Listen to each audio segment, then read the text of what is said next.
So I got a DM on TikTok the other day from a corgi, and I love corgis. So this is Sir Bunnybottom, or Ernie, and his owner messaged me the other day saying, I wish you could automate his water bowl, always forgetting to fill it. I think this is a great idea, so let's build a smart home connected dog bowl.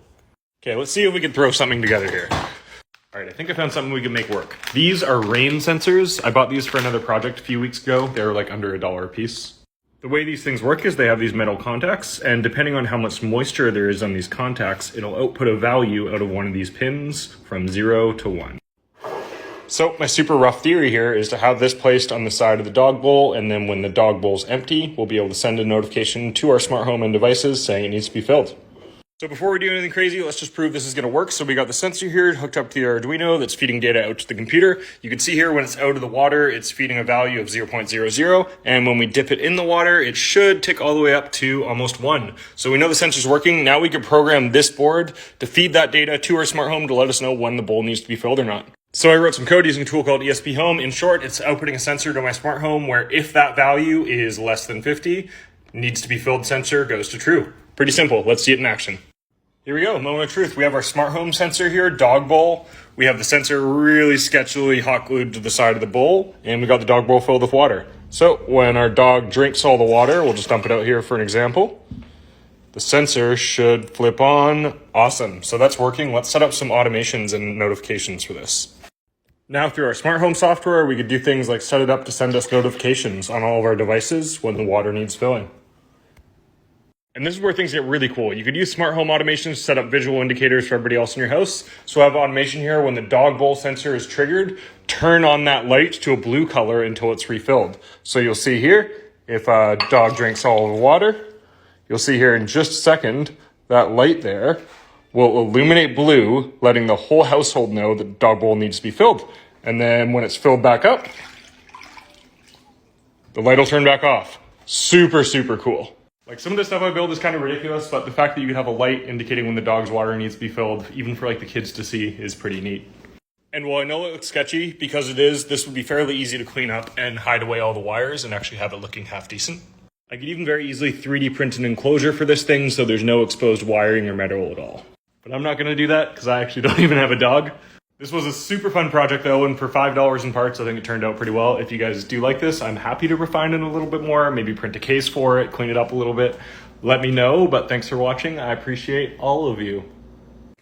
So this is how much money I made my first month posting on TikTok after having a few of my videos go viral.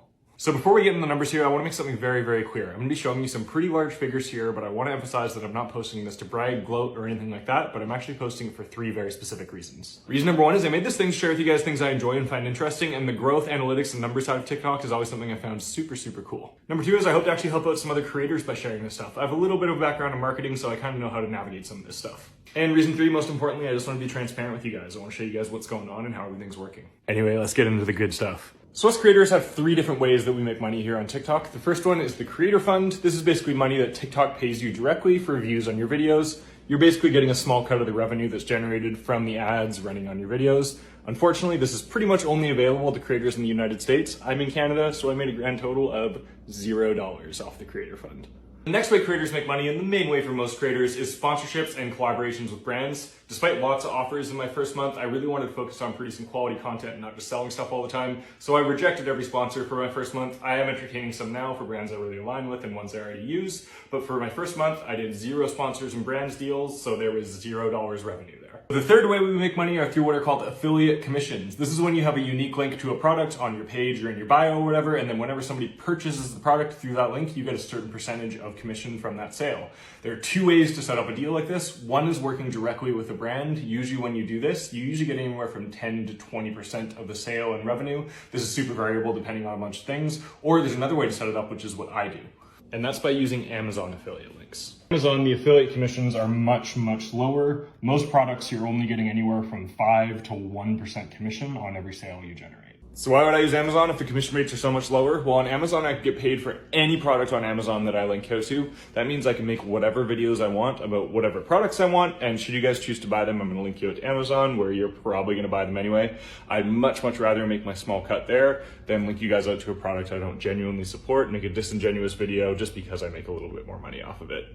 It basically allows me to make videos about whatever I want without having my opinions influenced by anybody and still making revenue on top of that. That being said, here's exactly how much money I made off my Amazon affiliate revenue on my first month on TikTok. $8,144.19 USD, which is a nice little bonus for me being down here in Canada.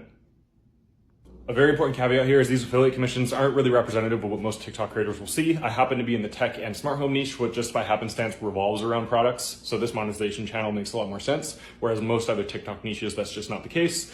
I also had a few videos go pretty viral in my early days, which helped a lot. And like I said, I come from a little bit of a marketing background, so I had the know-how to set up all these monetization channels, where usually that's a pretty high barrier to entry for most creators. So that's exactly how much I made on my first month on TikTok. $8,144.19. If you guys enjoy seeing those stats and learning about all this, let me know. That data was from back in April when I started TikTok, and it's now August, so I got lots more stuff to show you. If you're interested, I could even make this into a monthly series if there's enough interest. I could also dig quite a bit deeper into showing you exactly how all this stuff works and even how you could set it all up for yourselves. So let me know if you guys enjoyed it, but either way, thanks for watching. I appreciate all of you.